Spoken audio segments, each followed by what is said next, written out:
जो स्त्री अपने पति के साथ रात में नहीं सोती, वह इस कहानी को ध्यान से सुन ले ताकि बाद में पछताना न पड़े। आज हम एक बहुत ही महत्वपूर्ण विषय पर चर्चा करने जा रहे हैं जो आपके जीवन को बेहतर बना सकता है। आज का विषय है जो स्त्रियां रात्रि में अपने पति के साथ नहीं सोती या उन्हें साथ सोने नहीं देती, उनका जीवन बाद में क्यों कठिन हो जाता है। हम सभी जानते हैं कि पति पत्नी का साथ सोना उनके रिश्ते की मजबूती के लिए कितना अहम है, लेकिन क्या यह सिर्फ एक आदत है या इसके पीछे गहरी वजहें छिपी होती हैं? और जब कोई इस आदत को छोड़ देता है तो क्या होता है? इन सभी सवालों के जवाब हम आज आपको एक दिलचस्प कहानी के माध्यम से देंगे। साथ ही हम आपको उन 3 गलतियों के बारे में बताएंगे जिन्हें करने के बाद इंसान को पछताना पड़ता है। तो दोस्तों, वीडियो के अंत तक हमारे साथ बने रहिए। जो बातें हम आपको आज बताएंगे उन्हें ध्यान से सुनिए और अंत में कमेंट बॉक्स में राधे कृष्णा जरूर लिखें। भगवान कृष्ण आपकी सभी इच्छाएं पूरी करेंगे। अब हम शुरुआत करते हैं एक खास कहानी से। एक समय की बात है, देवर्षि नारद भगवान नारायण का जाप करते हुए पृथ्वी लोक में भ्रमण कर रहे थे।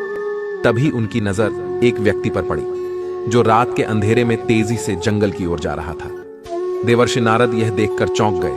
उन्होंने सोचा, इतनी रात में जब सभी लोग अपने घरों में आराम से सो रहे होंगे, यह व्यक्ति अकेला जंगल की ओर क्यों बढ़ रहा है?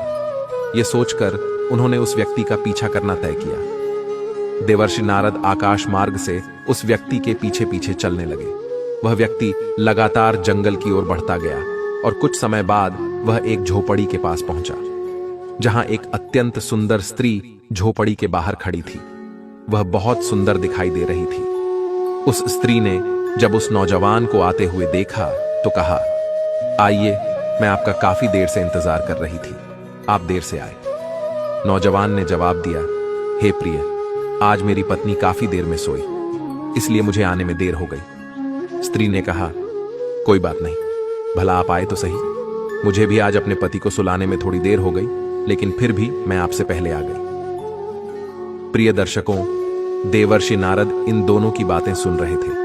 तभी स्त्री ने कहा, चलिए अब हम जल्दी से झोपड़ी के अंदर चलते हैं और जिंदगी का असली आनंद लेते हैं। यह कहकर दोनों झोपड़ी के अंदर चले गए। देवर्षि नारद यह देखकर आश्चर्यचकित हो गए और बोले, ओह, यह कैसी पृथ्वी लोक की स्त्री और पुरुष हैं, विवाहित हैं और फिर भी अपने अपने जीवन साथी को धोखा दे रहे हैं। इन्हें न शर्म है न किसी बात का भय। पति पत्नी के साथ विश्वासघात करना कितना बड़ा पाप है। इस घटना को देखकर देवर्षि नारद के मन में कई सवाल उठने लगे। उन्होंने इन सवालों का उत्तर जानने का निश्चय किया और नारायण नारायण का जाप करते हुए आकाश मार्ग से कैलाश पर्वत की ओर चल दिए। कुछ ही समय बाद देवर्षि नारद कैलाश पर्वत पहुंच गए, जहां भगवान शिव अपने आसन पर विराजमान थे। देवर्षि नारद को आते देख भगवान शिव ने कहा, आइए देवर्षि नारद, कैलाश पर्वत पर आपका स्वागत है। देवर्षि नारद ने प्रणाम किया और कहा, हे प्रभु, आज मैं पृथ्वी लोक का भ्रमण करने गया था। वहां मैंने एक विचित्र घटना देखी। उस घटना ने मेरे मन में एक बड़ा प्रश्न उत्पन्न कर दिया। उसी प्रश्न का उत्तर जानने के लिए मैं यहां आया हूं। कृपया मेरी शंका का समाधान करें, यह आपकी बड़ी कृपा होगी। भगवान शिव ने कहा, देवर्षि नारद, आप निश्चिंत होकर अपना प्रश्न पूछिए, मैं आपके प्रश्न का उत्तर अवश्य दूंगा। भगवान शिव के ऐसा कहने पर देवर्षि नारद ने कहा, हे प्रभु, मैं जानना चाहता हूं कि कुछ स्त्रियां अपने पति के साथ सोती क्यों नहीं हैं और न ही उन्हें नजदीक आने देती हैं। इसके अलावा मैं यह भी जानना चाहता हूं कि मनुष्य जीवन में कौन सी 3 गलतियां कर बैठता है जिनका परिणाम उसे बाद में भुगतना ही पड़ता है, जिसके बाद मनुष्य को जीवन भर पछताना पड़ता है। लेकिन जो लोग ये गलतियां नहीं करते, उनका जीवन हमेशा खुशहाल बना रहता है। अब सवाल यह है कि मनुष्य को अपने जीवन में कौन से 3 काम कभी नहीं करने चाहिए। दोस्तों, भगवान शिव ने देवर्षि नारद से कहा, हे देवर्षि नारद, तुमने बहुत अच्छा और महत्वपूर्ण प्रश्न पूछा है। यह प्रश्न प्रत्येक मनुष्य को अवश्य जानना चाहिए, क्योंकि कुछ लोग जवानी में की गई गलतियों के कारण अपना पूरा जीवन बर्बाद कर लेते हैं। जो लोग अपनी जिंदगी को खुशहाल बनाना चाहते हैं, उनके लिए इन बातों को जानना अत्यंत जरूरी है।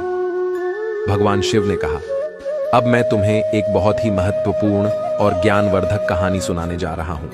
इस कहानी को ध्यानपूर्वक सुनो। भगवान शिव के इतना कहते ही देवर्षि नारद ने कहा, हे प्रभु, कृपया इस कहानी को तुरंत शुरू करें।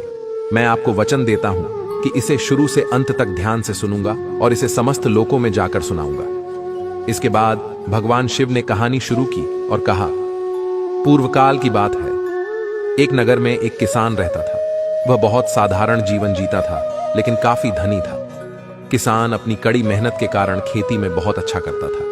उसकी फसल हमेशा अच्छी होती थी और वह अनाज बाजार में बेचकर काफी पैसा कमा लेता था। किसान का एक बेटा था जिसका नाम राघवेंद्र था। किसान अपने पुत्र से बहुत प्रेम करता था और उसे पूरी आजादी दे रखी थी।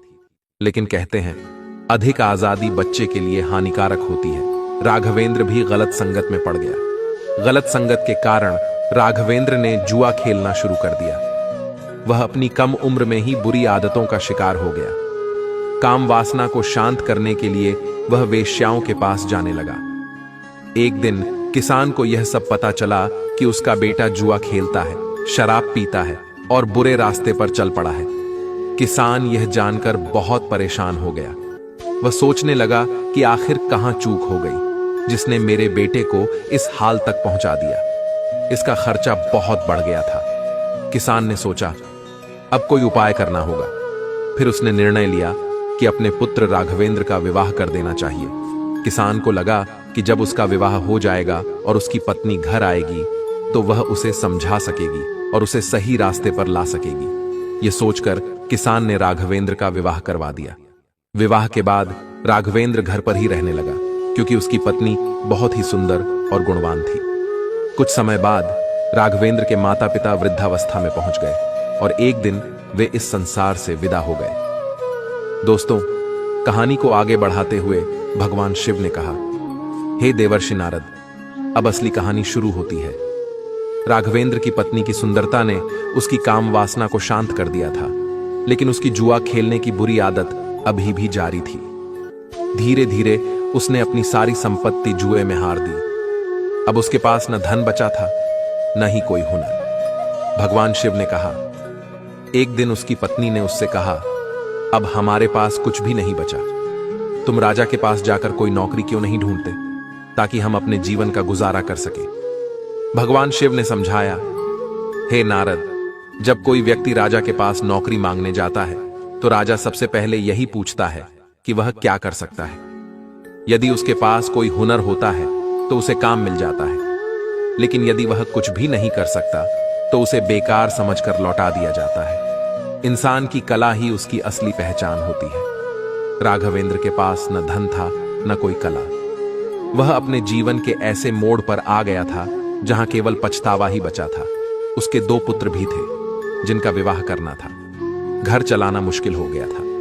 राघवेंद्र दाने दाने को मोहताज हो गया और अपनी जीवन शक्ति पूरी तरह बर्बाद कर चुका था।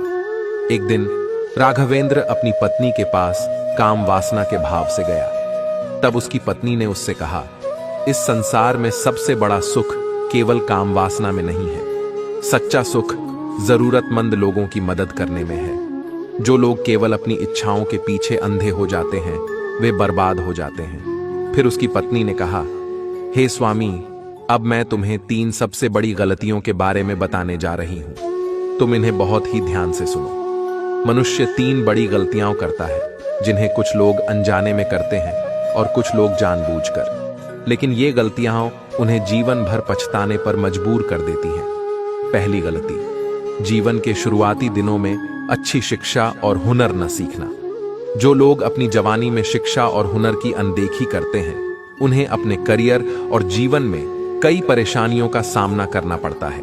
यह गलती आपके पूरे जीवन को प्रभावित कर सकती है। दूसरी गलती, कामों को टालने की आदत। अगर आप अपने जवानी के दिनों में काम को समय पर पूरा नहीं करते और समय को सही तरीके से इस्तेमाल नहीं करते, तो आगे चलकर अपने लक्ष्यों को हासिल करना बेहद मुश्किल हो जाता है।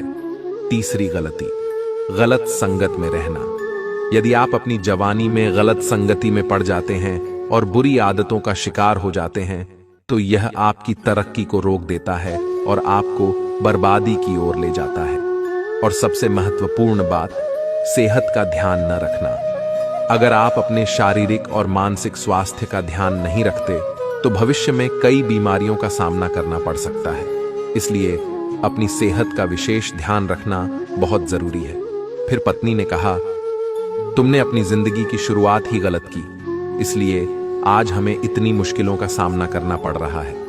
अब मैं तुम्हारे साथ काम क्रिया नहीं करना चाहती, न ही तुम्हारे साथ सोना चाहती हूं। मेरी उम्र अब आधी से अधिक हो चुकी है और मैं अब भगवान की सेवा में अपना समय लगाना चाहती हूं।